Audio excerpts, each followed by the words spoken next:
idea that he's going after the rich is a big misnomer. He's going after people that are not being responsible with power. A lot of times that's wealth and power. More often than not, we're dealing with wealthy people, but the idea that he's simply targeting someone because of their bank statement is false.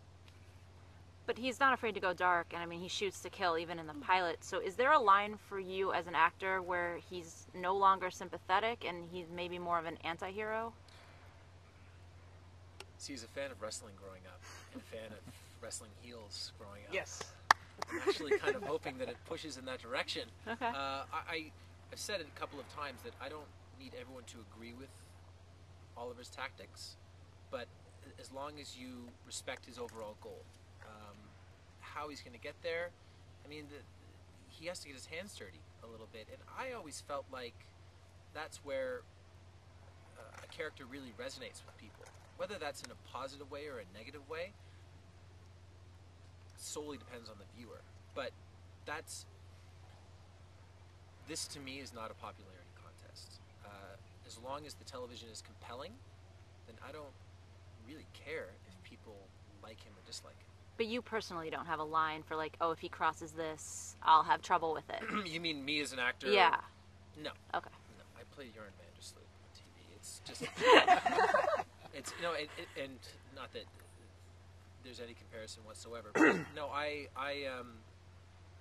a very small piece in this machine, despite the size of me on the poster.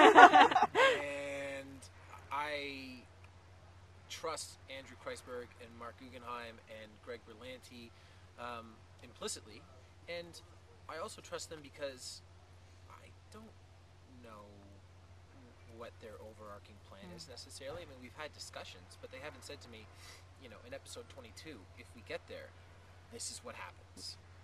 And then if we get to come back for a second season, this is what happens. The hope that I had coming into the series, based on how Oliver came back, and this is the sort of only overarching thing that I can look towards, but the hope that I had coming into the series was that his experience on the island would be really brutal, and that it would strip him down to basically nothing, so that he could be reformed with no traces whatsoever of the person that he was before he went there. And so far, that has happened. The island stuff is awful. It's, I mean, it's rewarding, but those days are long, hard.